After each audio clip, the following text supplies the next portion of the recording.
Smells good, Crichton. What is it? Something I caught scuttling round the cargo bay, sir. Crichton, nothing I'm prepared to eat is ever scuttled. Except for when it's a space weevil and you don't know about it. So it turns out that Kryten snagged some lobsters from an old ship that they found that had them in stasis.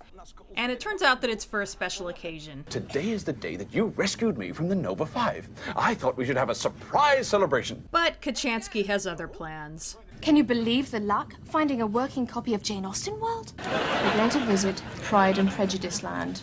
But what about the supper? We didn't know. Just put it in the oven. We'll have it in a couple of hours. But I mean, it's just... I hate having to side with Kryten, but he's right this time. He's got dinner all ready. The stupid game can wait. 2 days I've spent preparing this. Crichton, I've got to go, man. They're waiting for me. You guys suck. So anyway, they're in Pride and Prejudice world. I don't believe we've had the pleasure of meeting your handsome young friends. Good lord, these women are annoying. Please, Mama, can they come? Please, do come to tea. Granted, I haven't read Pride and Prejudice, but were the women in it really this infantile? Anyway, Kryten decides to follow them. And then starts picking them off one by one like John Rambo.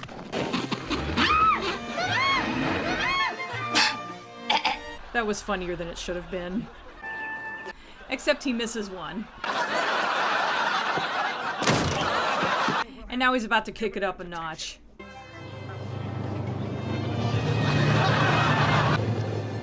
Perhaps I didn't make myself clear. I said supper is ready. Okay, that was amazing. Is anyone still unclear as to the supper situation? No? Excellent. Now they're all scared of him, as well they should be. Isn't it great? Really great. Really, really great. Are we eating the same stuff? Except Kat. No one appreciates the hours I put into food prep.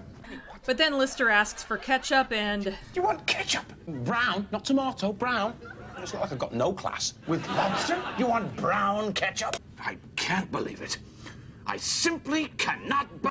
That did it. So Lister replaces Kryten's head and... Ketchup? With lobster? You want... So after blowing up all of Kryten's spare heads, that's actually a little disturbing when you remember that they all had different personalities.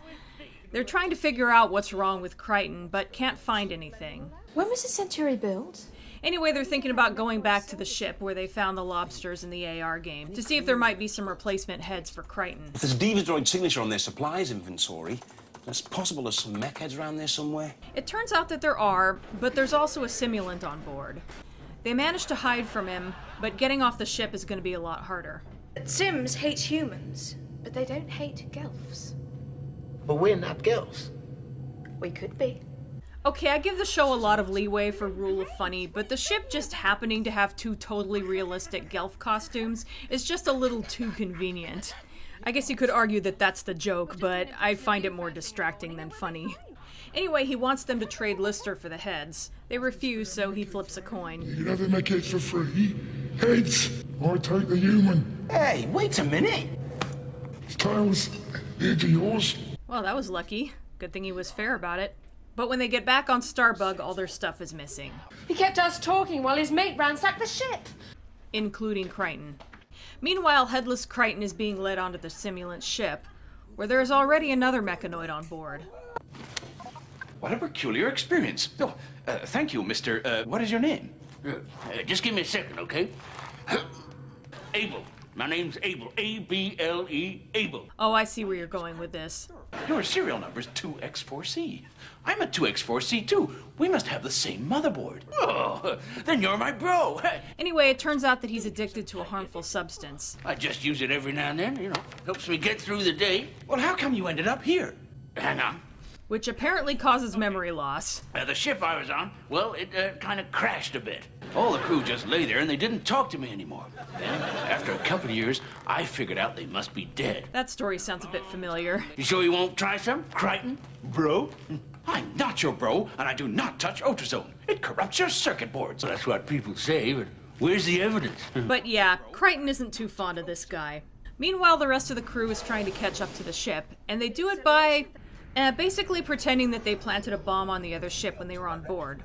Which was, of course, Kachansky's idea. Anyway, the simulant beams onto their cargo bay with Kryten, Abel, and a Gelf. Where did you hide it? Speak! He holds a gun to Crichton's head to get them to tell him where they planted the bomb that they didn't actually plant. Maybe this wasn't such a good idea. Kryten! But then he gives Crichton a code that will allow him to access a file he's never been able to access before. Hang on, man. So he does, No, it can't be true. and it breaks him. The truth is in there. That's what turned me into a zony. Who's next? Surprisingly, Abel is the one to save them. Holy crap, Lister just did an axe kick. Where did he learn that? Let's send them back to their ship and get the hell out of here before they get their smeg together. A little later, Lister wants to know what Crichton found out, so he shares a story first. When I was living with me gran, she was massive. I started getting fat too. It really hit home when she died. She got knocked down by this truck, and the chalk outline guy had to go back to the car for a second piece of chalk. I don't want to end up like that, double chalker. It's a little off topic, but I had to leave it in. Anyway, back to Crichton, it turns out that the file revealed something about his creator. She was due to marry John Warburton. He jilted her the day before their wedding, so she decided to create a droid in his image. A pompous, ridiculous-looking, mother-hen-clucking, irascible buffoon. That droid, sir, is me. Oh yeah, see now? It turns out that when too many negative emotions pile up, his negadrive explodes. Just like he used to. In any case, this is why Abel got addicted to Ultrazone. It was a coping mechanism. That's kind of interesting. He told me. He's promised to quit. Look how different you are to Abel. If Mamet came in here now, I bet you wouldn't even recognize you. I've become something that's beyond a joke. Title drop. So now the simulant is coming after them. Of course he wasn't going to just let the matter drop. He starts shooting at them, so they try to lose him in an asteroid belt. One little mistake, and you're mine.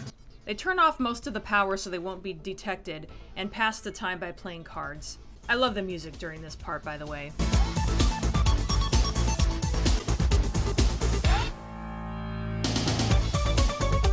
Meanwhile, Abel goes to get a hit of Ultrazone and falls on the controls, accidentally giving away their position.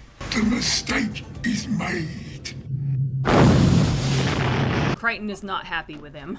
Jeopardize the lives of the entire crew, breaking the most basic fundamental command codes. I'm sorry. I didn't mean nothing.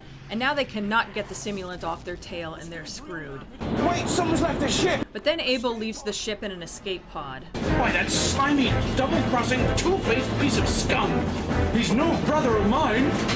But it turns out that he's unloading Crichton's negadrive onto the simulant ship. Somebody has me! I'm so lucky! I'm never getting invited to parties! Causing the simulant to destroy his own ship. I hate everything! Which causes the escape pod to crash.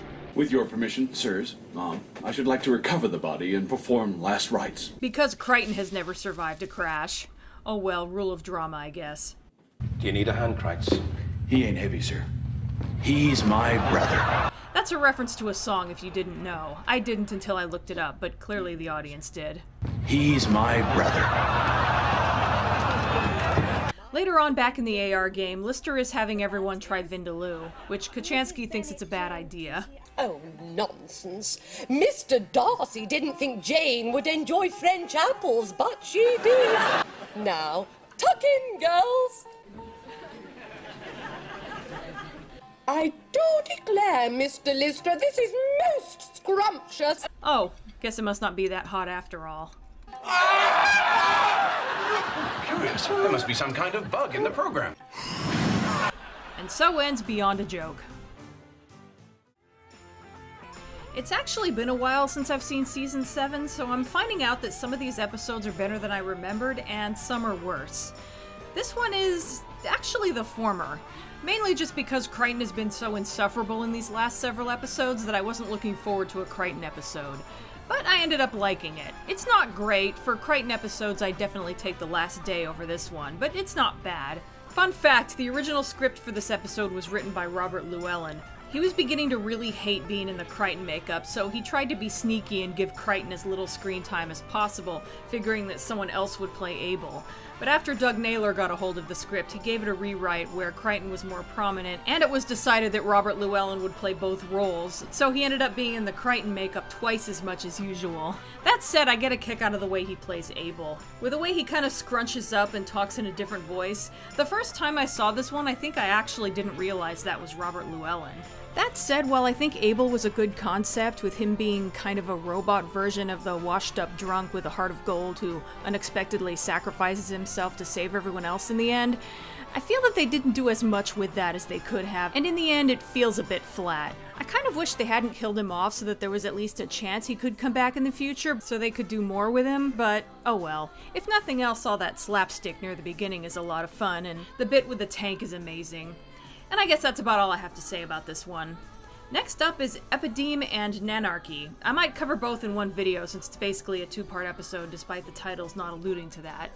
See you then.